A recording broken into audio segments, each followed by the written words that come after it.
Hey kids, we're a couple of annoyed drunk boys, and this is the 138th Simpsons podcast.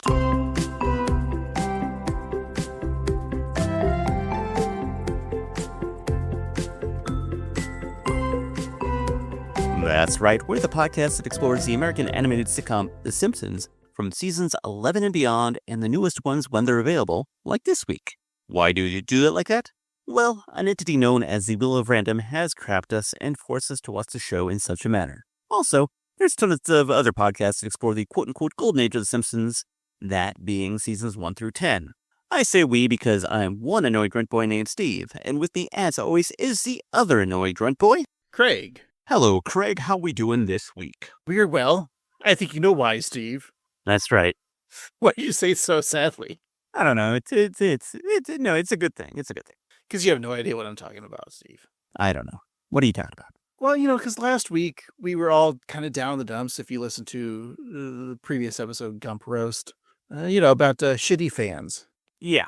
And just the way that fans don't appreciate the modern days of The Simpsons. Well, Steve, that might change because I think we should do something that we never do on this podcast. Be good? Should we open the mailbag? Oh, I guess we should.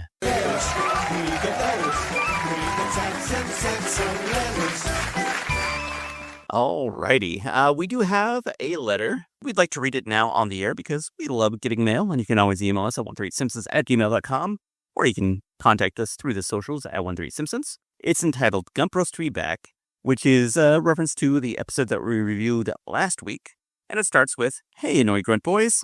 I really appreciated your discussion on the list of the least popular episodes and how a lot of them aren't actually bad episodes on the week's show. I first found your podcast probably back in the spring.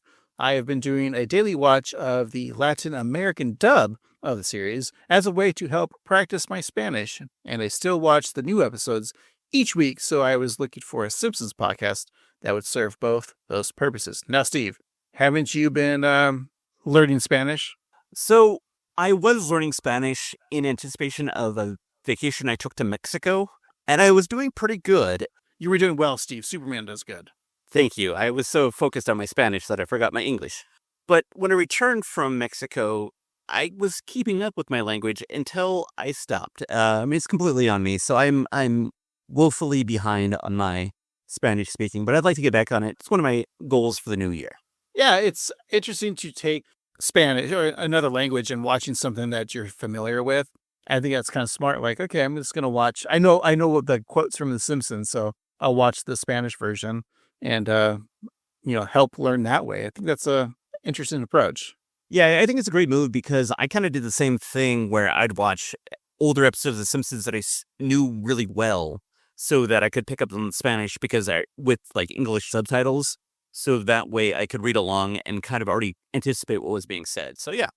So the letter goes on to say, as you mentioned on the show, a lot of podcasts focus on the first 10 seasons or so, and I was well past that point in my daily watch, currently partway through season 25. I did find a couple of other podcasts that do cover more modern episodes, but they were always so critical of the newer stuff and would frequently unfavorably compare it to the golden era episodes.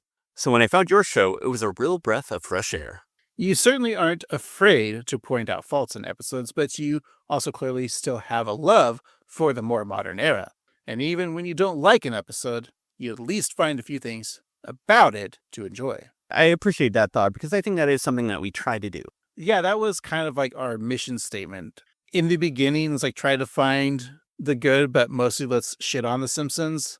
And I'm glad we deterred from the negative aspect, of like trying to fit in with the crowd of like, yeah, let's be like shitheads.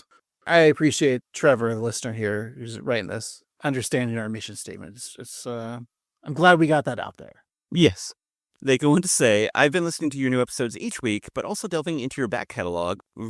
If you watch an episode you have covered. So it's kind of fun to see how the show has evolved and changed, as well as various segments appearing and disappearing depending on where you are in the podcast release order that the episode appeared. I think that we've kind of learned and streamlined the process of the show. And I think we're at a good place right now, but we're always trying to evolve. I remember it was starting off like our intros would be a little bit longer. We would talk about like weird shit that happened in history and who cares. And Then we did like the beer corners for a couple years, and we stopped doing that.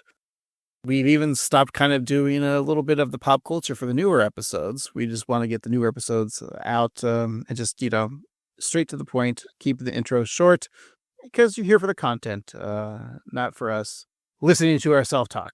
Exactly. And he continues saying, it's also nice to have new random episodes for weeks before when there's no new episodes, as it gives me an excuse to rewatch older episodes in preparation for hearing your discussion of that episode each week. I just wanted to take a moment to let you guys know I'm a big fan of your podcast. Regards, Trevor. So thank you very much, Trevor. Steve, Trevor. Do we know any famous Trevors? Former Daily Show host Trevor Noah? I think it was. I think this is Trevor Noah. Could be, because, I don't know if he knows Spanish, but he's an immigrant, so yeah. But either way, Trevor, very nice letter. We really appreciate it. We appreciate you listening, and that's wonderful feedback. I really support your language learning, and any small part that we can help, we really appreciate it. So thank you so much. That's very kind of you. Yeah, and all those SOBs that are listening, they should probably email us just like Trevor did. I'm so sick of all SOBs. All our listeners are SOBs. All the kids of Springfield are SOBs as well. That's right. I was trying to do like Gabbo. You remember Gabbo, Steve? I remember Gabbo. Gabbo. Fine, you didn't like my jokes. I love your jokes, and I love the Simpsons jokes, and I love new episodes like we have this week. So let's get to it. This week we're talking about Convenience Airways, in which the Simpsons are trapped on a flight with the most unruly passengers in America. You mean Americans? It's very true. We're awful. I did a joke last week, didn't I? It's totally fine. We're still the worst people. We're bad. Not as bad as fake Anistan. Jennifer's country. Everyone's got the Rachel haircut. It's very cold in that country. Jeez. And all of her boyfriends are always on breaks. Exactly. And they have such dry eyes. All right, Craig, let's watch the episode, and we'll be right back.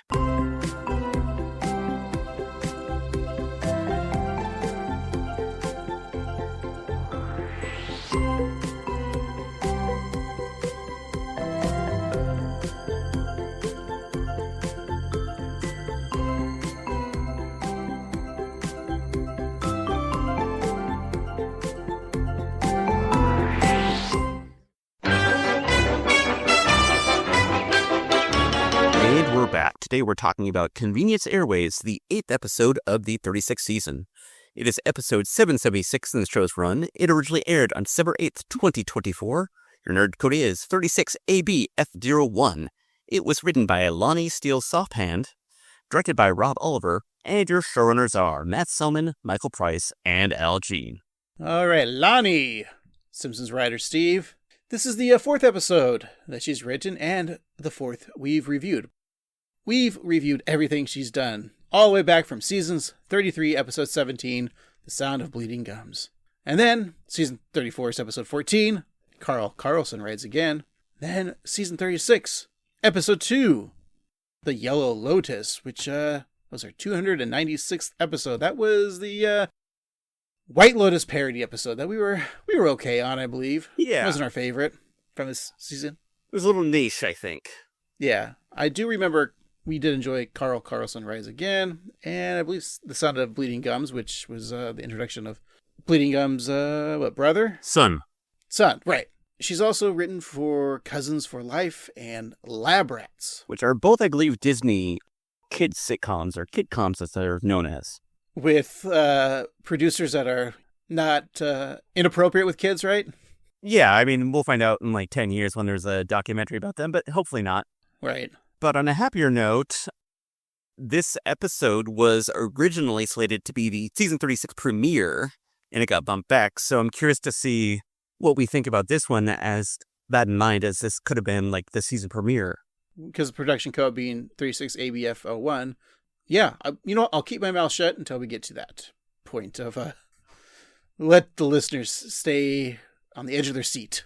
Sounds good. But let's begin. And our episode does begin, as it always does, at the Capitol building in Washington, D.C., where C-SPAN 5 is presenting the testimony before the Joint Committee on Terrible Events. Chairwoman Clark calls on someone with a 4-foot beehive asking for their name and occupation. Marjorie Bouvier Simpson is the owner of that beehive, and as she explains, she's a mother to 3 children and 1 husband. After helping Homer insert his bendy straw into his juice box, Marge begins to tell the events that took place on March 12th. Well, it all started with what was supposed to be a happy family trip. The Simpsons are going to Pile Ridge, Louisiana. Oh, the trip is already ruined. What is this gunk? Oh, that's my lentil soup. Lisa! Well, what else am I supposed to eat at your family's barbaric pig butchery? It's boucherie. It's a cherished Bouvier tradition that reunites our extended family and celebrates our Cajun roots. And they shoot the pig in the head, John Wick style. Look! Stop! It's horrifying! Delicious. Horrifying! Mr. Simpson, as I understand it, you were enticed by the thought of enjoying savory meats, but repulsed by the appearance of your wife's family. Yes, Senator, I cannot perjure myself. They are barf in human form. I like how we're learning the Bouvier family from Cajun roots. Yeah, which is not something that they ever, really mentioned before. So that's interesting and new information. How come she didn't bring that up when they went down to New Orleans, that episode? Right. I know we talked about Joke Jail before, and I don't know if we've specifically brought this one up, but whenever a Simpsons character says the Simpsons are going to place, are we done with that joke? When I heard it, I was like, we haven't heard this in a while. And I think the fact that it's self-aware, it kind of works for me. But I think I might be just kind of liberal on Joke Jail today, which we'll get to it later on in the episode. Oh. With an issue that I've had before, so. Okay. I mean, I guess the joke works too if, Homer or Bart or whoever said, oh, we're going to the Android and Dungeon comic book store, and Homer says, the Simpsons are going to the comic book store, Right. I guess it's fine. Yeah, I mean, it's because that it is so prevalent of them going somewhere, and I feel like we haven't heard it in the newer episodes in a second, so I feel like it's kind of okay, at least for me. Yeah. So Senator Seltzer looks like Senator Chuck Schumer, doesn't he? He does, yeah. Of course, that's comedian Amy Schumer's husband, right? That's why they have the same last name? I assume so, yeah. Chuck Schumer is a very patient man and very forgiving on what comedy is. Steve, comedy is subjective, so... That's true, yes, and... if you're fans of Amy Schumer... And if you are a fan, thank the other comedians who wrote the jokes that she stole. I believe it was Carlos Mencia who wrote them? Could be, yeah. Or, is he the one that got in trouble for stealing jokes? I mean, him and Dane Cook, but yeah. Wait, I believe you said Dane Cook, and I think Amy Schumer's real husband is an actual chef. Oh. Is her husband Dane Cook? Is he from the Netherlands, too? Is he a Dane Cook? It's the lesser popular Muppet character, I believe, Dane Cook. The Swedish chef outranks him. That's funny. Well, Marjorie claims her time, saying that Homer's worst qualities are on display when traveling. So in the airport, Homer is frustrated by the lack of seats available, as they are taken up by jerks and their bags. He suggests sitting in the comfy lactation room, but Patty and Selma leave the milking station in a puff of smoke, saying, "Squirt 'em if you got 'em." After moaning in annoyance, Homer's hair hoops begin to quiver. Now, I know we're going to be talking a lot probably about our experiences with air travel. Sure. So the last flight I took, we had our child was 2 months old at the time, 2 or 3. And I remember we were sitting around in LAX and it was time for a feeding. And the lactation room in the airport was being used. So it's okay, well, there's another mother nursing in there, which is fine. Because it's a room, with the toilet and you get diapers changing, I think a couch or chair to sit to, feed in privacy.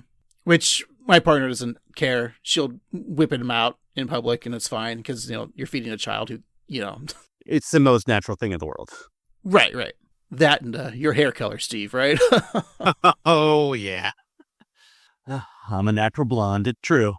Yeah, so she was actually just sitting down in the in the lounge chairs in the airport, and so as she's sitting there feeding, we just see a woman come out of the lactation room, just by herself, no baby, just wanted to use that room in privacy, and I'm like, come on, lady, Those rooms are for moms. You know, it's not for you to, like, drop a deuce in private. Maybe, Craig, she did use it for lactation, and she sells her milk online to those who want it and, weird perverts. The bodybuilders out there. Exactly. Well, Steve, you knew a lot about buying breast milk. I wonder, Steve. You are getting a bit buffer these days. I'm a big boy. All right. Well, an airline employee announces that the next passengers allowed to board are active-duty TV clowns. Krusty the Clown speeds up to the gate in a courtesy cart along with his sober companion, Sideshow Mel. Krusty is fresh out of rehab and claims that Mel reeks of alcohol. That smell is actually hand sanitizer, which Krusty chugs. So, as the Simpsons begin to board, Marge is told that the flight is overbooked and their seats will not be together. Homer is outraged, demanding to speak with Sully Sullenberger, but Marge tries to calm him down.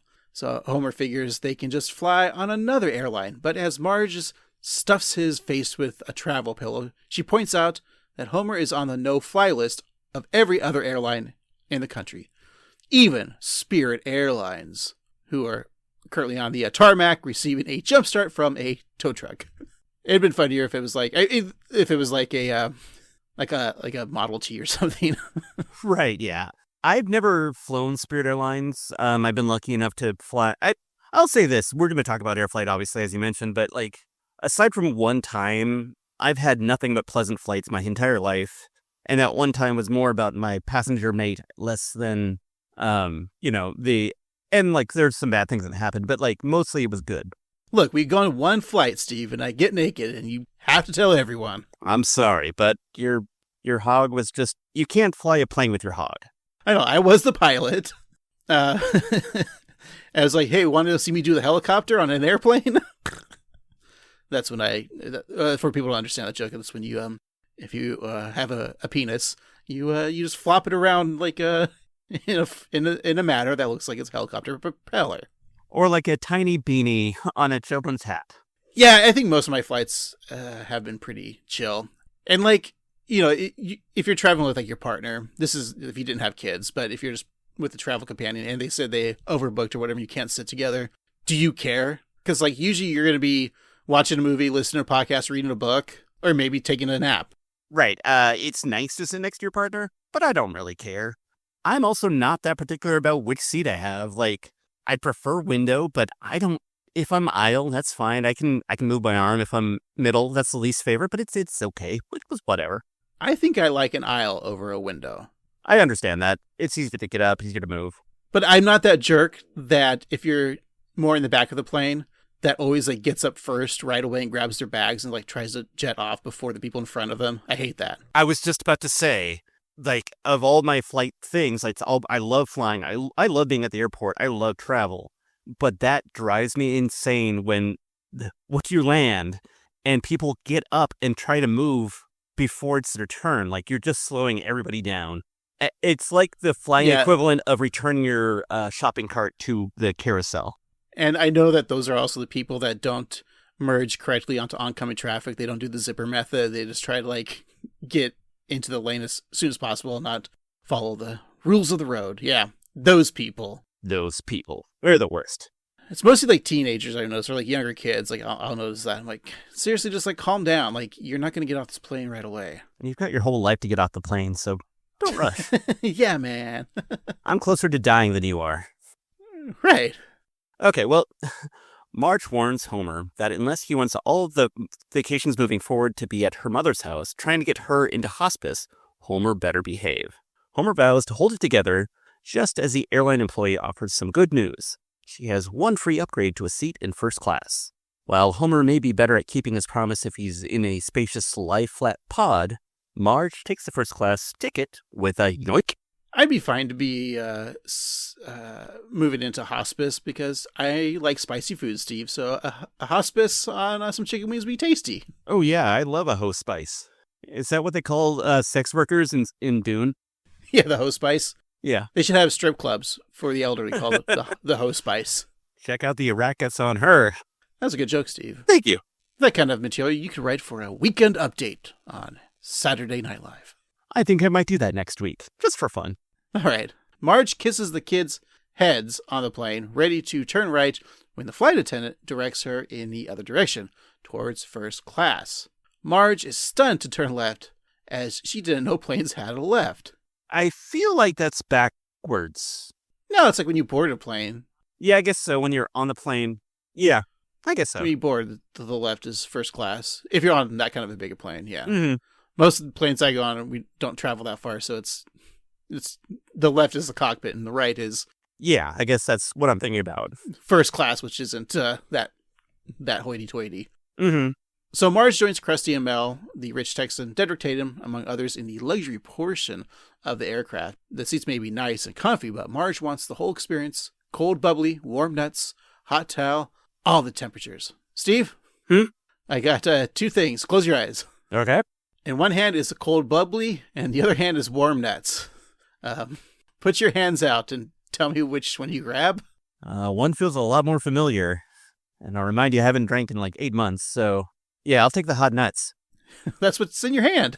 Yeah, I'll put them in my mouth. Ow! Steve, I just shaved. All right. So the flight attendant, no, not Kaylee Cuoco, offers Marge a mimosa, but with a delighted moan, Marge is fast asleep. I also have to say, Dawn Lewis getting a lot of work in this episode. She was the voice of the ticket agent and then also the voice of the flight attendant here. And I think she's got a couple more voices in this episode. You're right. Yeah, she's getting some good work in. It's actually kind of nice to see the newer staff, popping up like this. Because, like, if we hear, like, a Tress MacNeille, I mean, obviously we call her out, but, like, other secondary actors, we don't necessarily always recognize them. So it's cool that they're getting the recognition. Look, I mentioned Dawn Lewis as much as I can because as a Star Trek fan, she is Captain Freeman on Star Trek Lower Decks. So she's my captain. Oh, Captain, my captain, Steve. Ah, yes. And she was great on several episodes of Spontaneous Nation, a great podcast with Paula Tompkins. Back in the economy seats, Homer prepares to have the best flight possible so as not to upset Marge. After securing his safety belt with the Extendo seat extender, Homer looks ahead to see Comic Book Guy boarding with his luggage over his shoulder, hitting other passengers as he walks down the aisle. Both Homer and Comic Book Guy pray that the other slob won't sit next to them, but since God doesn't exist, they are seated side by side. Yeah, I've had that moments where when you're sitting, like if you have like the three seats and like you and your partner on two and there's that one extra, you're like, who's going to sit by you? Mm-hmm. And you're always like, oh, please don't be me. Please don't be me. But then I always think like, the person that is also looking for their seat probably says the same thing about me. That's true, yeah. I'm always like, oh, please be that foreign exchange student. Olaf? Dane Cook. Ah, yes. I remember you talking about backtrack. I remember like I used to fly with my dad down to Arizona for spring training baseball. No, Steve, I never played. I tried. Anyways, he would book tickets. He'd always get 2 window seats, so we didn't sit together either. So that's the way to go. Because if you sit like behind each other, you could still like pass notes. I'm not saying I passed notes with my dad, but if like you and your wife like took a flight and both got 2 window seats, you could pass notes to her. Yeah, it's kind of sweet in a way. You could put your hand over there and, grope her. Sure. And then you realize, like, oh, wait, she's behind me. Uh-oh. Who's this? Why is my wife's hand so hairy? Well, as the rest of the passengers get settled, flight attendant Joel makes the safety announcements, joking that he'll be acting as the wingman. And he goes on to say that smoking of any kind is prohibited unless, like him, you're smoking hot. And the people on the flight chuckle, politely. But Bart is sitting next to a man wearing a fart machine t-shirt, and he rolls his eyes, annoyed that the early morning forced comedy. I'm a little offended, Steve. That guy wearing the fart machine shirt looks an awful lot like me. I didn't want to say it. And how do they know I have that shirt? I was thinking about how we used to like always make t-shirts based on episodes that we saw. And yeah, that would be a fun shirt. Should we just put it up on TeePublic? Maybe we should. It's not like hard to make. Right. And it's funny. And I almost just want to wear that shirt on my next flight so then people like don't want to sit next to me. Yeah, I mean, it's kind of like that episode of Curb where Larry wears a MAGA hat. Oh, perfect. I'll get a MAGA hat. I mean, I'll put on the one that I want to wear that day. I have various of. Right. You got the dark MAGA, the classic red, the pointy one. That one doesn't say That just says like 2 eye holes. Yeah, but it says plenty. There's like a red cross on it, I think. Wait, Steve, come. This isn't going on the air, is it? Oh, no, you're fine. Okay. But another thing is the comedic flight attendant. Have you experienced a comedic flight attendant? I have, and I don't know, like, I know it's, like, easy to dislike them, but I don't know, they're just trying to have some fun. It doesn't really bother me that much. I've seen some videos online of the comedic flight attendant, and it was actually really funny, I thought. Mm-hmm. So maybe I'm fine with that. This guy Joel, though, he's probably he probably went to improv school with you. That's how great he is. It seems very, very possible. Did he look familiar? Yeah. So Bart distracts himself with multiple screens. Lisa walks by carrying her sister, warning her that those screens turn one's brains to mush, hence why Bart has to take ESL classes. She planned to parent Maggie the way that she wished she was parented, and sibling her the way that she wished that she was sibbled. So she shows off her Jazz Legends A to Z flashcard, starting with Cannonball Adderley, a personal favorite of mine, who was more hard bop than bebop. And Joel continues his announcements when a woman claims to see something that isn't quite right. Okay, movie fans, it's time for everybody's favorite in-flight flick, the safety demo. Remember this come Oscar time. Oh, good thing I've got my annoyance-canceling headphones. We are really packed in here, aren't we? Something is very wrong with this plane. This is a trap! It's a conspiracy to take us down! Oh, they're experimenting on us! I won't be a rat in your flying cage! Oh, a seat for my second cheek. Yo, travel trolls, a crazy lady just got kicked off the plane, so I jump squatted a sweet aisle seat. Give my 40,000 followers a moan, ball dude. Doe.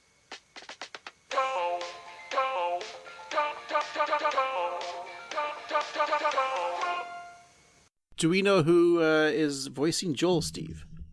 Why, yes, that is comedian and performer John Early. He has been in a number of shows. He's in Search Party. He's had a comedy special that is great. I think it's on HBO. An all-around funny guy. And also, the woman playing the woman who sees something on the plane is Kate Berlant, another amazing comedian who also collabs with John Early quite often. They're kind of a comedy duo, but they also do great stuff individually. Yeah, I do like John Early. He's just a lot of kind of plays a sassy gay guy character, but he does a really good job at it. And don't forget, Steve, he was in Taylor Swift's Anti-Hero music video. He was playing Chad Swift. If you don't remember, he was one of the future what-if grandchildren of Taylor Swift trying to get her money after she died. Yeah. I believe June Diane... No. Mary Elizabeth Ellis was in that video as well. Okay, yeah, I think I do remember that. Yeah, and the lady who was freaking out, that seems like that was based off a real event. I mean, a lot of these are, right? Actually, for The Simpsons, it's kind of modern. It was last summer, or not last summer, but the summer of 2023. There was this woman named Tiffany Gomez who became viral, I think, mostly on TikTok, but on other social media, because she kind of did that exact same thing where she supposedly saw something on the plane and was freaking out. But I think I read that she was like on a talk show explaining what happened, and it wasn't actually that she saw something. She was like acting out in an argument, being like, oh yeah, I saw something, and it was all like not real. But I don't know if that's actually true or if she's just covering her ass. But yeah, I'm always nervous on flights for people like that. I just hope no one's crazy. Yeah, that's what you hope for, that nobody says anything ever. Yeah, or the, what was it, a couple months ago, I mean, last year, the guy who had like vicious diarrhea and just diarrhea was like going down the aisleway. Oh, yeah, I remember that. Yeah. Ugh. It wasn't me, Steve. I believe you mostly. All right, mostly. One more thing about that clip. John Early's character, Joel, is actually named after Simpsons writer Joel H. Cohen. But, you know, as we know from the past, that Joel H. Cohen is a lot funnier than flight attendant Joel. Wait, are they saying that Joel H. Cohen acts like this John Early character in, like, writers' rooms? I think maybe, yeah. All right. Well, Homer looks around and finds all sorts of offensive flyers. such as the toenail clipper, the sardine eater, Patty and Selma, who are disgusto flossers, and behind him, a group of crowdy children kicking his seat. So he sends Marge a text saying that he's trying to keep his promise to stay calm. And meanwhile, in first class, Marge is the very definition of calm, snoozing soundly with an eye mask and warm blanket. And Homer goes on to say that it's difficult to behave when he's surrounded by the worst Flyers in the world. Besides, of course, the hockey team, the Philadelphia Flyers. Am I right, folks? That's right. Steve wrote the notes, and he's a Pittsburgh Penguins fan, so he's allowed to shit on Philadelphia. Yeah. There's a certain phrase, let's fuck the Flyers. We didn't mention it before, but I'm glad Marge got the upgrade to first class. She deserves, this rest. And let's not forget, she was afraid of flying, so this was probably helpful for her to be in first class. Yeah, I think, I'm glad that you mentioned that, because I'm sure that people on Reddit and other parts of the internet are going to freak out because Marge wasn't freaking out about being on a plane. But I think over the past 36 years, she's flown several times and she's okay with it. But yeah, I'm happy to see her being able to max and relax and sit all cool in first class. Yeah, I imagine most of Reddit's also annoyed that since she's a woman that she gets first class. Really, it should be because they want Homer to, because fly first class because he's a white male. Right, of course, because that's the internet for you. So back at the congressional hearing, the CEO of Convenience Airways, Warren Wingspan, agrees with Homer, claiming that his airline serves the fastest-growing demographic of flyers, the criminally obnoxious. Also known as the Philadelphia Flyers, am I right? Yeah, those flyers. Take that, Eric Lindros, and the rest. What about the Philly Fanatic, Steve? Is he criminally obnoxious? No, actually, that's the one thing about the Philadelphia sports teams is they'll have great mascots. Because, Gritty is great. And don't forget, we're Eagles fans for football, because Steve lives next to an Eagles bar. The Eagles bar in Portland, yes, and it is wild. And I like the TV shows Abbott Elementary, which takes place in Philadelphia, and of course, It's Always Sunny in Philadelphia. And I like, as I mentioned before, comedian Paul F. Tompkins, also from Philly. And the cheese steaks, one of my favorite sandwiches. Oh yeah, really good. Cream cheese, good. Liberty Bells, I don't need it. Yeah, that's not the best bill I've ever seen. All right, well, Warren Wingspan proudly states that at Convenience Airlines, they fly the no-fly list. So after a quick question from Chairperson Clark, Mr. Greenspan continues his testimony, despite being interrupted by the Karate Kids. No, not Daniel San, Hilary Swank, and Jaden Smith. Mr. Wingspan, if that is your funny name, you mean to tell us that you filled an entire plane with obnoxious people who were banned from other airlines? Yes, our business model is to cater to CIFs, civility impaired flyers. Control your team! Violence is a form of control. Yes, Sensei! This was our inaugural flight, testing if the innovative precautions we had taken were enough to safely transport the rudest of the rude. Like this man. Oh, come on. You choke out one guy with a seatbelt extender and you're labeled for life. But on this flight, I promised Marge I would behave. And I really tried. It was torture. Torture! Ah! Who would do such a thing to Patrick Wilson? Oh, Patrick Wilson. He's the definition of, it's that guy. Mm-hmm.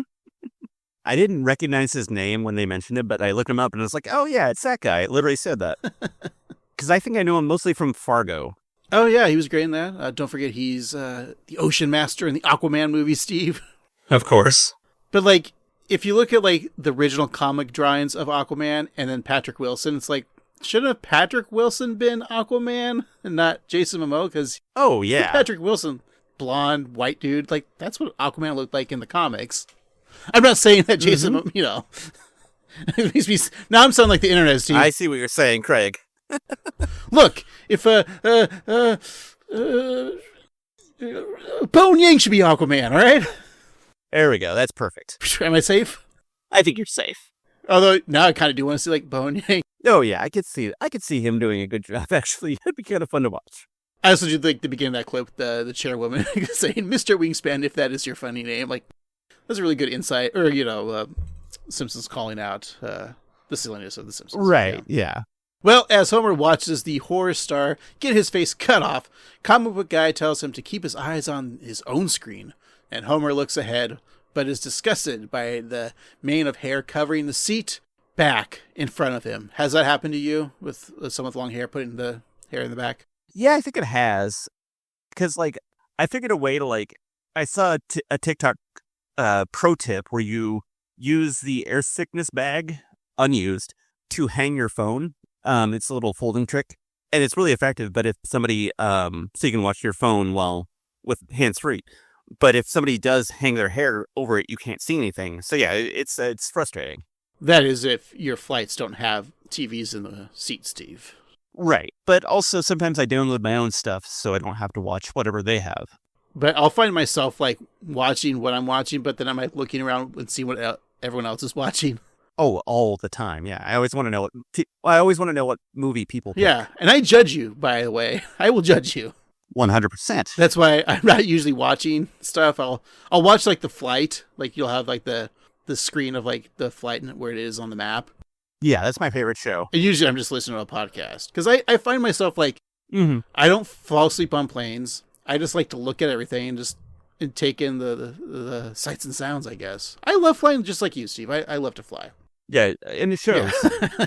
Well, to make matters worse, Jeff Albertson tells Homer that he cannot partake in his expired 3-flavor popcorn tin.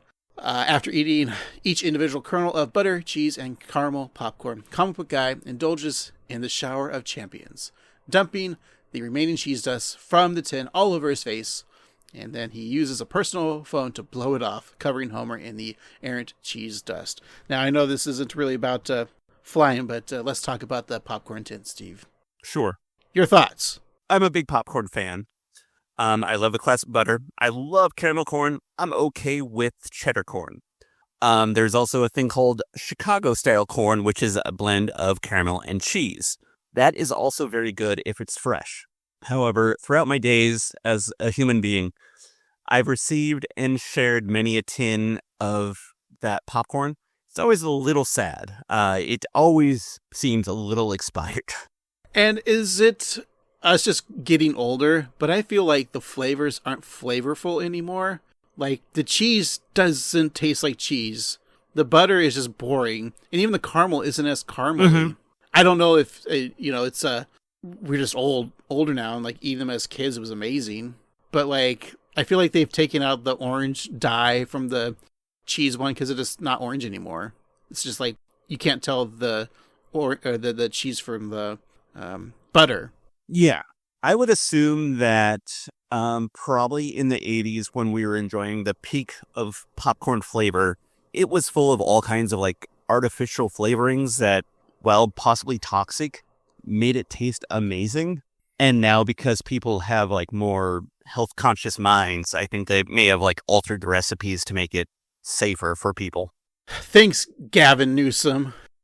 Thanks, Ralph Nader. I'm just pointing out Gavin Newsom because didn't he get rid of he's banned red dye number 5 in California? Yeah, I think so. And our future head of Health and Human Services, Robert F. Kennedy Jr., also not a fan of red dye number 5. Let's bring red dye number 5 back. Look, it can feed us and dye your hat red. Exactly, and who doesn't love the anal glands of beetles? I certainly don't. That's where it comes from. And certainly, I would say Linda McCartney didn't mind it either. Nor Yoko Ono, assuming that she didn't have a black eye. Or Barbara Bach, Ringo Starr's wife. Or Layla? Yeah, Eric Clapton's ex-wife. There you go. Because George Harrison banged Eric Clapton's wife, right? Yeah, I think so. One screwed over the other. I can never remember which it was. It's fine. As long as Eric Clapton screwed over, because he's a huge racist. I don't care. Yeah, he's a piece of shit. And also kind of a boring guitarist to me. Well, we're not a guitar podcast. I know. Homer calls to the flight attendant, explaining how he swore to Marge to be on his best behavior, not fighting, yelling, or peeing anywhere other than the bathroom. But unfortunately, he goes on to say that the man next to him is making that promise really difficult. But much like William Shatner and later John Lithgow, what Homer saw on the plane next to him wasn't actually there. It seems that comic book guy has disappeared, leaving an outline of cheese dust on his seat. Something's sus. Sus indeed. The flight attendant feels that Homer's problem has taken care of itself, but he finds that his issues are just beginning. On the other side of him, the man in the bucket hat is attempting to go viral with the bathroom sink shrimp scampi challenge. Homer once again sends a message to Marge requesting sweet words of comfort, but Marge is blissfully unaware of Homer's woos as she continues to nap in class. Now, I don't know if the sink shrimp scampi challenge is a thing, but I know I've seen, I don't know if this is what it's parodying, but I've seen this one dude like goes into like hotel bathrooms and like makes food on the bathroom sink. Like, what is this, people? Yeah, I think that is what that is a reference to. And yeah, it's disgusting. I sometimes, most of the time, hate social media and like the whole TikTok star thing where, yeah, people do weird things with food, like making whatever in the bathroom sink is disgusting to me. And also like the weird dumping like food into like a turkey tray or using your your kitchen island to make nachos. Like, it's all disgusting. Just be a person and cook food like normal. Yeah, food and bathrooms for me don't go hand in hand. Like, if I'm like walking with like a banana and I'm walking down the hall and I'm eating it and I accidentally go into the bathroom, like, no, this is not where this belongs. Like, I have to finish chewing before I go into a bathroom. Because even if I'm chewing and I'm in the bathroom, like, no, I can't do this either. Completely reasonable. I understand. Yeah, I agree. It's gross. So, also fast asleep in first class are Krusty and Sideshow Mel, who are both sleep-talking, saying hey hey and huzzah, respectively. But in the overhead compartment above them is Rich Texan's impaled bottle of Chekhov's gin, which drips into Krusty's mouth, which he unconsciously says needs tonic. I just love the Chekhov's gin. It's great. It's funny because I bet the original joke was like, okay, obviously it's a reference to Chekhov's gun, and they could have said like Chekhov's vodka maybe because of like, you know, Russian name, Russian vodka. Mm-hmm. But I'm thinking it's Chekhov's gin just because Gin instead of Gun, right? Gun gin. I wish they made Chekhov's gin. That'd be great, yeah. It'd be funny if, like... Walter Kangen was the spokesperson. Exactly, and you drink it in the beginning of the night, and by the end of the night, you're shooting somebody. It's great. That's true. All right, well, back in Coach, Bart plays Galactica, the battle for Saturn, on his Funtendo glitch, shouting, die, die, die, or maybe the in German, until the battery does, in fact, die. Bart discovers that all his devices are devoid of battery power and is eager to play anything. So he repeatedly presses the call attendant button, assuming victory in the non-existent game. So as flight attendant Joel makes a statement, Bart acts as a comedy critic. Meanwhile, Maggie turns her criticism to experimental jazz fusion in this clip. Just a reminder, folks, the call button is only for real emergencies. Like if you're down to your last guess on Wordle. I have a real emergency. Your jokes suck. S is for Sun Ra. He's a little abstract, but when you get it, you'll really get it. Dig this.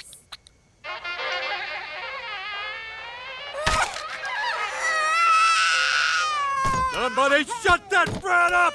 Oh, that's my brat. Stop judging her! I don't know what to do. I've been turning the jazz up as loud as I can, but it's not soothing her. Is this an airline or a nursery? Mustn't punch the jerk. Mustn't punch the jerk. It's so loud! I can barely hear myself feel up my mistress under this blanket! Okay, gang, we are about to start our beverage and snack service. If you feel like a pretzel, that means the guy in front of you has his seat all the way back. How do you feel about Sun Ra? That jazz musician that had billions of albums, that guy? Yeah, sure. The, one of the albums, of course, was called Of Abstract Dreams. So, is that the joke that Lisa was trying to make? Yeah, it's, I would say not easy to listen to jazz. Like, I personally enjoy it, but it's, not for most people. It's, really, like, frantic and frenetic, and it seems to be lacking rhythm or, what makes a song, songs. How is he related to Afrofuturism, Steve? I would say that he's, like, probably one of the progenitors of it. Absolutely, Steve. And your favorite album of his? I mean, if I had to just pick one, which is not easy to do, I'd probably go with The Best of Sun Ra. Yeah, I'd say mine is The Essentials of Sun Ra. Sure, yeah. And, of course, Live at the Fillmore. Love that one. Yeah. And Sun Ra plays Gershwin. And don't forget Kids Bop. Sun Ra's Kids Bop. That was a good one. That's really, that might be my favorite. I just also love how, like, Maggie is just annoyed with the jazz music. Because, like, that's probably, for a baby, like, it hurts to hear. Yeah, and really, Lisa is kind of, like, not... She's bad in this... She's a bad person in this episode. Not a bad person, but she's, like, unaware. But I appreciate it because she's just, like, wanting Maggie to grow up just like her, thinking that she can, like, make her the next Lisa because Lisa's so smart, stupid Lisa garbage face. But, you know, Maggie's going to be her own person. I think it's great. And she thinks that Lisa thinks that she's being a lot more effective than she is. And I think, like, a lot of people who are smart do that. Like, they're like, I know better than everybody else. And it's like a kid mentality, too. So it's great. Yeah, it's nice. Also, her list is messed up because she started with Cannonball Adderley, A, and then she went to Sun Ra, S. Like, that's not how you do that. Either start with the first name or the last, but that's all. Well, unimpressed with Joel's attempt at humor, Bart states that just because it sounds like a joke doesn't mean it is one. And I think that most things I say could be construed as that. The other passengers laugh at Bart's quip, causing Joel to invite Bart to return in 10 years, saying that he has voicemails older than Bart. So as Joel starts handing out snacks, Bart takes to the PA, further dissing Joel, saying that his jokes suck so hard that they may lose cabin pressure. Joel urges the people not to encourage Bart, which Bart likens to Joel's guidance counselor telling his parents that he lacks potential. Bart runs to the lavatory with the mic, pretending to be Joel, offering more lame jokes that are actually just fart sounds, and the passengers are delighted, but Joel isn't amused, so he whispers Bart's location into his flight wings on his best, and loud thud is heard in the bathroom. I enjoy the fact that Bart was doing the underarm fart noise, because I feel like I don't hang out with kids, but I just remember, like, when you're a kid and you discover that you can make a fart noise with your armpit, and it's like the coolest thing in the world. And I don't know if, like, people still enjoy that, but I think it's nice that Bart brought it back. I never could do it. I don't know why. I just didn't know how to cup, I guess. I sucked at it. So yeah, I just made actual farts. That works too. You got to go with whatever is the most effective. Yeah, I would always do that at church, Steve. You would sit in your own pew? Exactly. Thank you. All right. Well, further back into the plane, Homer decides to take a crying Maggie for a little walk in order to avoid a fist fight. So, still trying to be helpful, Lisa offers to play some pre-heroin Coltrane improvisation on her sax, which just upsets Maggie and the rest of the people on the plane even more. So, Homer runs towards the first class holding Maggie, who opens the curtain shouting, "Mama!" Oh, wait, she could just talk now? Was that also Liz Taylor? Yeah, I'm sure it was. Yeah, they paid $40,000 to get the ghost of Liz Taylor to say mama again. Homer warns his youngest that if they bother Marge, she may leave them for good. Well, Dedrick Tatum tries to enjoy the latest issue of Pigeon Fancy magazine. He's interrupted by a drunken Krusty who claims that he lost $50,000 on Tatum's pay-per-view fight versus Vanilla Ice. The clown entertainer continues to poke and antagonize the boxer until the Chekhov's gin does go off, spilling all over Dedrick Tatum. Krusty laps up the spilled booze with his tongue, but Dedrick angrily tells him that nobody licks him except for his tiger. Meanwhile, Homer finds support from a couple of seemingly normal parents, that is, until they bust out their kid's potty and places it in the middle of the aisle. That baby's a lap-sitting freeloader. I am sorry you have to put up with that guy. We're all just doing our best. Yeah, parents don't get to go into airplane mode, do we? Thank God, two sensible people. Wilder, it's time. Let's all sing the potty song. Oh, no. Our little guy is on a strict potty training schedule. When it's time to make a poo-poo, give a shout, woo-hoo! Woo-hoo! No who? Do you guys have any diapers? We don't use the D word. Oh, boy. Deal with your biohazard. Change that baby! What's wrong with you? It's not a baby, that's a hate crime. Lisa, where's the diaper bag? I don't have it. Why don't you ask your girlfriend, Maggie? Maggie's not my girlfriend, Marge is. Heather told me that apparently the thing to do now for potty training is people will take like a week off of work and just essentially keep the baby naked when you're ready to potty train. It's almost like putting newspaper down and just like, it's not like just let them like piss and shit where they want to, but you put them on the toilet like every 15 minutes. So you just have to stay home and it's like, all right, it's been 15 minutes to go back in the potty. And like the kid's probably like, what's going on here? And then it's for them to learn to potty train. So that's kind of, I think, what was going on in this scene in the beginning. Interesting. Yeah, I don't know about like how to potty train children, but that sounds like a weird method. I don't know if that would be effective. I'm not looking forward to the potty training, Steve. So once you potty train me, I'll pass it on. Okay, well, I'll have to talk to my wife to get me on the ball, and then I can get to you, and then you can get to your kid. So that incident is actually based on real events that happened to Loni Steele Sosthand, as she reported on Blue Sky, the social media website that we are not on. So remembering that Marge has the diaper bag, Homer rushes to first class, only to find Dedrick Tatum repeatedly punching Krusty. So Homer sees the bag in the distance and instructs Maggie to crawl through the clown fight to retrieve it. So Maggie, who's now literally full of shit, does as she is told. So as she passes the fisticuffs, Sideshow Mel pleads to Tatum to take it easy on his unsober companion, since his pension is nearly vested. Dedrick grabs Mel's bone and hit Krusty over the head with it. So Maggie grabs the diaper bag and tosses it to her father, and then they make their way to the bathroom. So they hop over Wilder on his potty in the middle of the aisle, squeezing past the snack cart, slide under the cloud of hairspray, leap over a woman doing yoga, and avoid the kicks of karate students, and finally arrive in the restrooms. Homer opens one door to find the hopeful TikTok toilet star showing the results of his culinary experiment. He opens another bathroom to find Patty using the fire extinguisher to break the smoke alarm while Selma looks to light up. He opens up a third door to discover Miss Hoover with two scholarly horn dogs, one holding a copy of Sense and Sensibility, while the other holds a tube of P. Diddy-approved love oil. The shirtless men invite Homer to join their mile-high book club, causing Homer to shriek, "Readers!" Steve, I don't think it said P. Diddy-approved. They don't have enough time to put that joke in. Oh no, I would hate to sully the good name of Sean Combs. I know you do, Steve. You went to many of his white parties. I was disappointed. Jesus. Do you want to borrow my MAGA hat now? No, because Jay-Z wasn't there. I was expecting Jay-Z to be there, and he wasn't. Don't get Jay-Z's lawyer involved, Steve.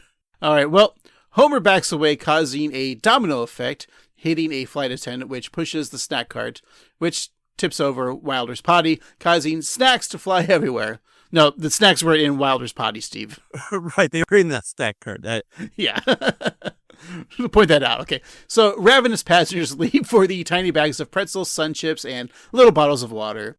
Homer and Maggie find a vacant bathroom to change Maggie's diaper, and they both breathe a sigh of relief. Well, when Homer and Maggie exit the laboratory, they are shocked to find no one around, the mess resulting from the chaos. Homer wants to know what's going on, and as he threatens the flight attendant, he learns the fate of his fellow travelers. What the? Where is everybody? Please calmly return to your seat, sir. What did you do with all the horrible people I hate? Tell me what's going on, or I'll seatbelt you good. And why don't they make the whole plane out of the black box material? This is your captain speaking. If you look to your left, you will see the magnificent Grand Canyon. Unless you're one of the 246 unruly souls who's been trapdoored into our complimentary in-flight prison. Oh. All right, Steve, before you talk, let me guess. You are sick of the joke of why don't they make the airplanes out of the black box material? I am. However, that's not actually what I was going to talk about. Oh. We're almost there. In fact, we're just about there. But I did think that was a little bit of a tired joke. But I think coming from Homer, it makes sense. Yeah, I think that the joke is how tired of a joke it is. Like, right. Yeah, so in the onboard below-seat prison, passengers wallow in handcuffs as Lisa plays a sad song on her sax. Homer wonders what monster could conceive of something as horrible as a trapdoor prison, and back in Washington, D.C., we learn the answer. It's C. Montgomery Burns, CEO of Burns Co. Cruelty Concepts Incorporated, which has been installing trapdoor dungeons since 1926. And here we are. I've mentioned a lot of times that I'm kind of over the trapdoor concept. However, to me, this is kind of a nice addition because he's implementing the trapdoor beyond his office and making money on it on airplanes. So I kind of forgive it. Yeah, I had no problem with that joke. I thought it was great.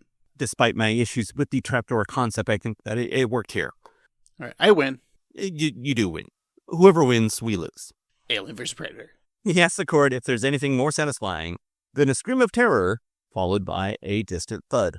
So Mr. Seltzer speaks up, reminding Mr. Wingspan of where he is. When America violates people's civil liberties, we usually give a heads up, drop pamphlets, send a cruise missile, something. So the Convenience Airways CEO assures the senator that the passengers were warned of the potential consequences of their actions in the safety video. So the safety video, which no one watches, is then shown. So back on the plane, the passengers band together to fight their incarceration. Should you choose to be unruly, you'll be trapdoored into our belly of the plane prison. If your behavior is too extreme, a ball gag will fall from the ceiling. Please affix your own ball gag first before ball gagging your child. See? I was right. I tried to warn you, but you all thought I was crazy. Not to criticize, but maybe it's your tone? My tone is fine. And that concludes your beverage service. He's pretty funny. No, he's not. He sucks. Take that! They can't do this to us! Buying a ticket gives us the right to do what we want! There's no law in the sky! I say we bust out. Who's with me? We'll need every available weapon. I got toenail clippers and some pretty sharp toenails. I got an airsick bag of hot bathroom shrimp. So the crazy lady wasn't crazy, Steve. It's true, she was validated. I really like the animation of the safety video. I love it when the Simpsons deviate from their normal animation style, and I think this is a lot of fun. It's really cool, and I think like Virgin Airlines a few years back had like a wacky animation thing, so this is kind of a good call to that. When is Virgin Airlines gonna finally have sex, Steve? I mean, it's been a while, and I feel like because they're airplanes, they're automatically in the Mile High Club, so they might as well just do it. It's probably gonna lose it to Southwest, because we all do. Mm-hmm. Not me. I went with Hawaiian. Because your wife's Hawaiian, I get it. The guy with the toenail clippers, like, he got on the plane. Like, I thought you couldn't bring toenail clippers on. Yeah, I don't think you can. So yeah, he must have like hit him in his bum or something. Maybe that's the convenience airline ways. Like, it's fine to bring on toenail clippers. Yeah. Also, I didn't want to mention it, but earlier when they showed it, his toenails were real gross. It felt like watching a Ren and Stimpy cartoon. Like, oh yeah, yeah, it was just nasty. One person really liked it. We'll call him Q Tarantino. Oh, that's too obvious. Quentin T. And maybe Eddie M. Or no, E. Murphy. Anyways, so Homer sends a deep and thoughtful text message to Marge, warning that he is on the cusp of yet another prison riot. So he asks that he be remembered as a blameless victim should he die. So one who was caught up in the coach to prison pipeline, he adds that he lost Maggie and hopes that Marge has her. Well, back in first class, Marge is still asleep as Maggie crawls on top of her and grabs her phone. Maggie joyfully presses on emojis, and Homer assumes that it's Marge that's responding. So there's a stop sign emoji followed by 3 wine glass emojis. And Homer deduces that Marge wants him to stop whining.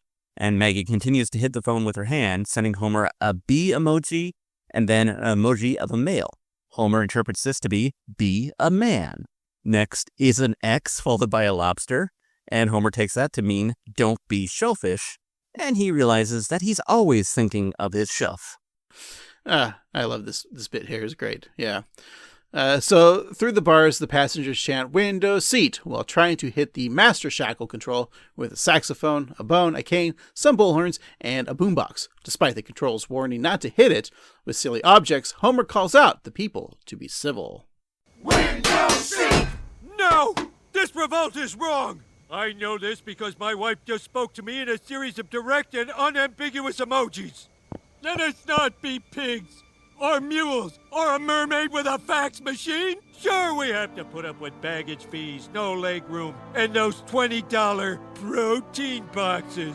But flying is a modern miracle, and all that's asked of us in return is basic human decency. I could be more patient with kids and babies. After all, I am a preschool teacher. I'm sorry I savagely beat your husband with your hair bone. He's not my... No, forget it. So to quote my wife, we have to start acting civilized and stop being a bunch of huge eggplants. Yeah, we need to stop being a huge bunch of dicks. That's a great message, Homer. Oh, Maggie, yeah. I like to think that Maggie knew what she was typing and that she was like sending an actual message because Maggie's pretty smart. Yeah, and Homer got it correctly. He got all of them correctly. He is always thinking of his shelf. Yeah, and we were talking about how Lisa just doesn't quite get it this episode, but I think Homer does. Like, he's trying real hard to be a good guy. Right.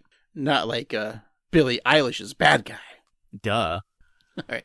The pilot makes an announcement that the people have shown a modicum of civility, and the handcuff sign has been turned off, and the shackles automatically fall off of everyone's wrists.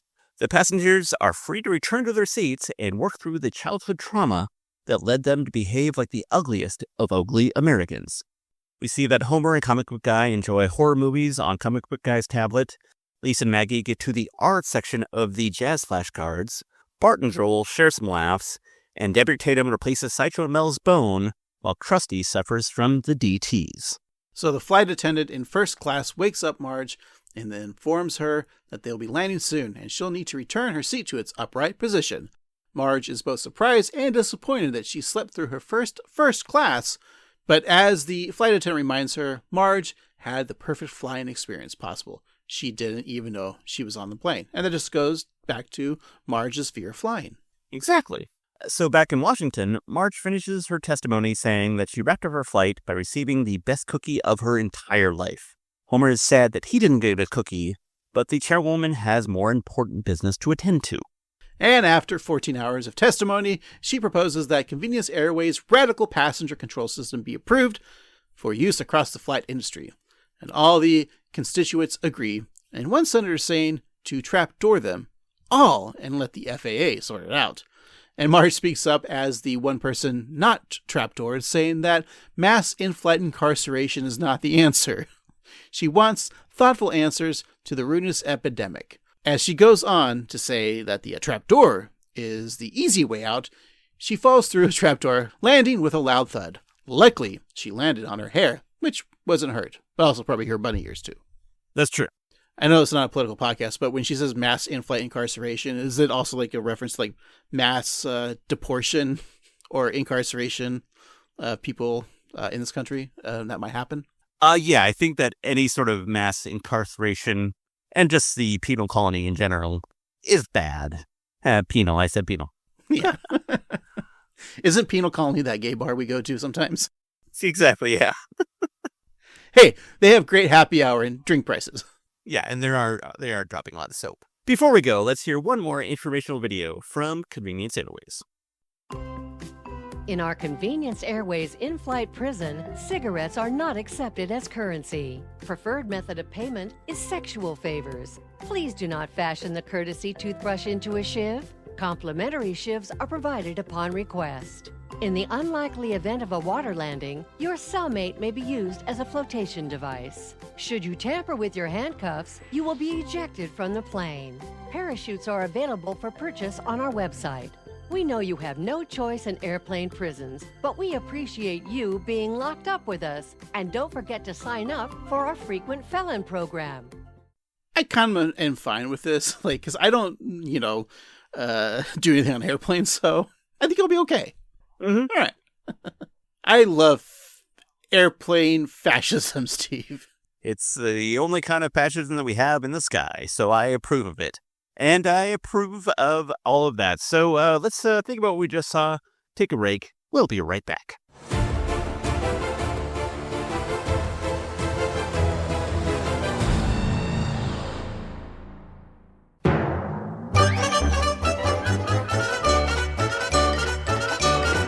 And we're back. Craig, let's finish up our discussion of Convenience Airways. We'll talk about what we liked in the episode, the things that made us laugh, maybe a most valuable jokester, and what we're watching next week. But before we do that, it's a gift-giving season here in December, and as we always do, let's exchange gifts, something from this episode that we thought the other person might like. And, you mentioned, Craig, that those popcorn tins of today don't hit what they used to, so I got you a vintage 1986 3-flavor popcorn tin with a festive Christmas decoration on the outside, as well as a fresh bag of hot bathroom shrimp scampi. Just so you have something to wear with that, of course I got you the Fart Machine t-shirt. Well, you knew I would also get you that Fart Machine t-shirt. It's just inevitable. Probably should put it up on our TeePublic site. Why not, right, Steve? But also, I got you a Pigeon Fancy subscription, because you like to read. Sure. And don't forget, another t-shirt that really I should be wearing, not you, because of your drinking problem. Mm-hmm. And the problem is that you don't drink anymore. So I've got you the shirt that Sideshow Mel is wearing, which is a Sober Companion. So I got you a Sober Companion. Well, it's not really a shirt, Steve. It's more like an old cricket vest. So there you go. Yeah. Sober Companion, which at this time of the year, you can pretend it's your ugly Christmas sweater. That's true. I noticed in one of the scenes, went by real fast, of course, and it's another gift, Steve. There was a chicken or a rooster wearing an emotional support vest, so your emotional support animal. Mm-hmm. So I got you also an emotional support cock. Oh, nice. So anytime you need some support, you could always hold my emotional support cock. It's warm, it's cuddly. You can put it anywhere on your body. Yeah, like any cock, cuddling your cock. It's fine. Look, there's nothing like a nice cock in your mouth. I was going to say, I mean, usually I'm more familiar with having cock in my mouth, but I guess now if I get nervous, I can just stroke it to calm myself down. So stroke my cock anytime. And one more, I wouldn't want you to stroke my emotional cock unless you had a bottle of Chekhov's gin. All right, yeah. You could have done a little bit over, right? There's your presents. All righty, thank you. That's very sweet of you, Craig. What made you laugh from this episode? Just all the scenarios of, I say majority of people have been on airplanes. If you haven't, you've seen some behavior from TikTok videos or YouTube videos of bad behavior. So I think just in general, everything that was parodied really did make me laugh. I think the joke though of the Chekhov's gin is just damn hilarious. Very funny. That might be my favorite joke. And the dude wearing the fart machine, all those little things that little visual gags, and even Homer being nervous if comic book guy is going to sit next to him, and comic book guy is nervous that he's got to sit next. Like I said, all those things that you've experienced on planes. But I gotta say, Krusty might be my MBJ just because of his very sad, drunken stupor he has. Mm-hmm. We didn't bring it up too. I just want to bring it up real quick. The threesome that Miss Hoover was having in the bathroom. Mm-hmm. Yeah. Which I'm a little sad that the animators didn't animate us in that scenario. Those two guys don't look like us at all. That's true, and very disappointing. Also, maybe Maggie, a second MBJ, just with her annoyed with her sister and the music choices, and of course the emojis is very funny. Very funny stuff, Steve. How about you?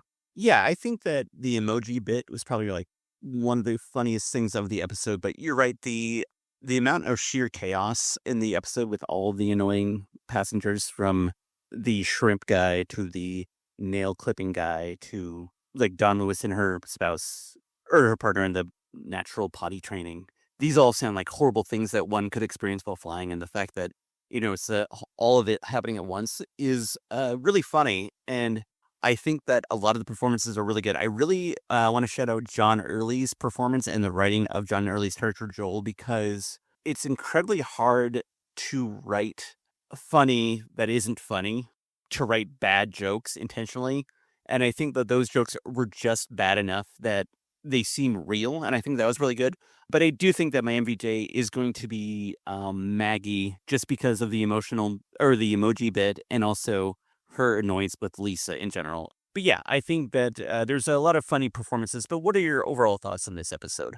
Well, you brought up the question in the beginning of the episode of if this was the season premiere, and I didn't really think about that until you said that. I have to say, this would have made a great season premiere and also a great season finale. I really enjoy this episode because it's, again, after 776 episodes, like, what more can you say about The Simpsons are doing? And the fact that the intertwining, like, airline grievances is really well done. And I thought the execution was spot on. Like, it was so relatable. And again, like, even if you don't fly, some people being shitheads, like, people can relate to. And like the Simpsons solution of just like, we'll make a prison airline. Why not? And part of me is like, not a bad idea. Sure. So I really enjoy this episode, and just the commentary on people in general. I think this episode too, like, will play well in years to come, even if there was like timely references. But I do have to say that the references are more timely than they normally are for The Simpsons, so I think that's good. Yeah. So I did enjoy this episode. I thought out of the 4 that Loni has written, this might go up to be my favorite. So kudos to Loni. This was a lot of fun. And if I gave it a ranking, look, Steve, it's about airline flights, and I had to look up some information about longest flights. So the longest ever passenger flight was performed by Air Tahiti News Flight TN64 using a Boeing 787-9, of course, so we all know that. It's a nonstop flight from Papeete, Tahiti to Paris, a distance of 15,715 kilometers, or to you and me, 976 miles. Mm-hmm. And the scheduled duration is 16 hours and 20 minutes. Wow. So could you imagine being on a flight for 16 hours and 20 minutes? Oof, that's a long flight. It's a lot of peanuts. And a lot of pee-pee and poo-poo. Mm-hmm. I would definitely want to be in Marge and have that nice first-class cabin. But that being said, Steve, so out of 16 hours and 20 minutes, I'll give this episode a 14 hours and 20 minutes. Nice. How about you, Steve? Yeah, Craig. So one thing that we haven't touched upon that I think is kind of amazing about this episode is that this is the closest we've ever gotten to a bottle episode of The Simpsons. Aside from the congressional hearings, it pretty much all took place mostly on the plane, and I think that's pretty cool. I really had a lot of fun with this episode. I think the character depictions are really good. I love that Marge got the chance to be selfish. I love that Homer wasn't selfish and was trying to like be on his best behavior so Marge wouldn't be upset. I thought that was very sweet. I like that Bart was just kind of he was being Bart in the best way possible, because he wasn't like being a hellraiser for no reason. He was literally annoyed by Joel, and I like their dynamic. I like that Lisa was kind of shitty in this episode in a good way. Like, she was a know-it-all kid who didn't know it all. And I loved how Maggie was like the hero that Maggie always is. And I thought that their dynamic was great. I thought the jokes about annoying people was good. And I think that if you've ever been out in public or ridden any sort of public transportation of any kind, you can relate. And as a non-driver, this is something I deal with every day, but even in flights, even more so. I had a lot of fun with this episode. Of the 4 episodes that Loni's written, this is probably up there for me as well. Here's my bid. I think we make this, in my perfect world, this would be the season premiere of 36. And though we haven't finished the season yet, I think Bart's birthday would wonderfully be a season finale. Yeah, so I would say this is a watch. if we were to take a flight to the Bouvier family reunion on Spirit Airlines, we're talking $189 one way. That's a 8-hour flight, kind of long for New Orleans, but here we go. So out of $189, I'm going to give this $157. So yeah, that's a watch. That's a good episode. I just had to look because we were talking about last week's episode about shitty fans. I just had to go to the Simpsons subreddit to see about this episode and what the top comments were. Yes. To see if we are wrong or is the Simpsons fans wrong. And I gotta say, I think we're right. One of the comments here, let me just find this one.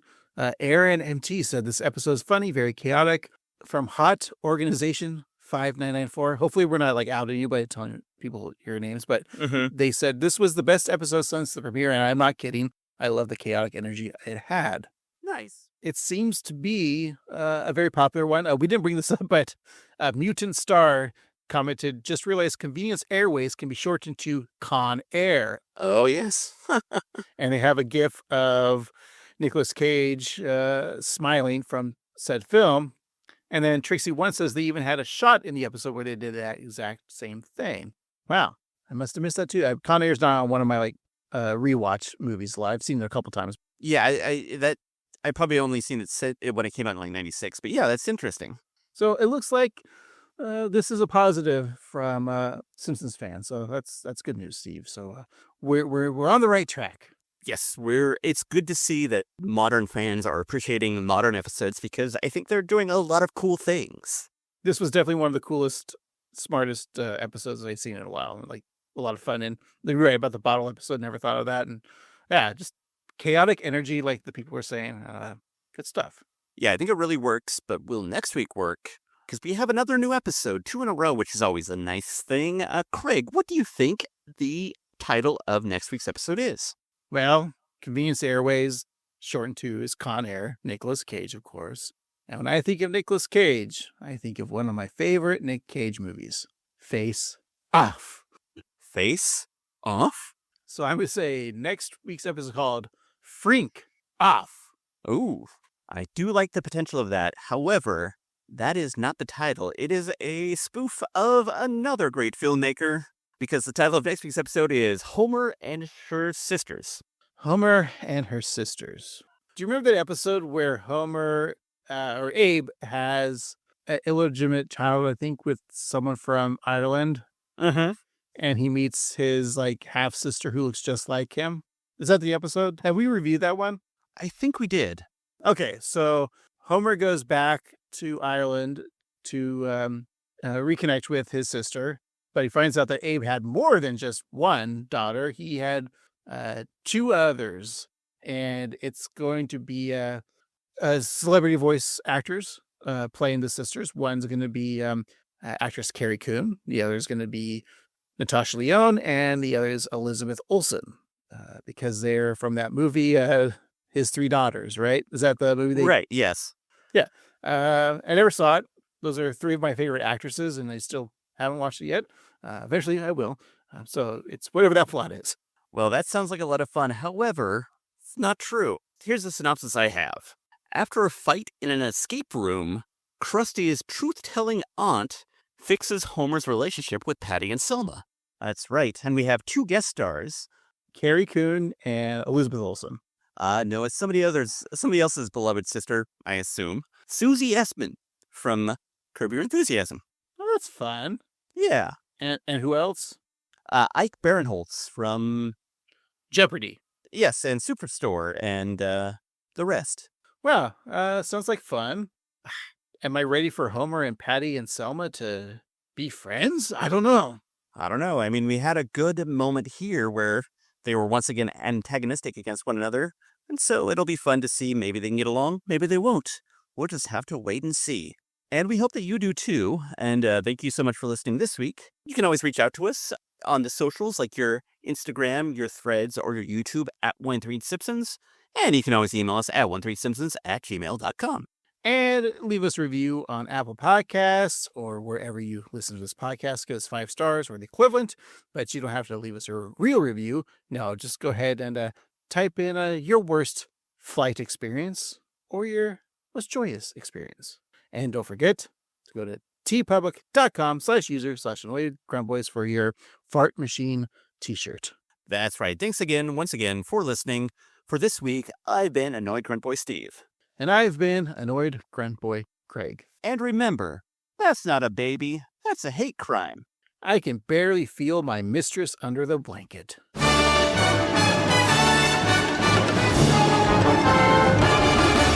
Stop being a bunch of huge eggplants.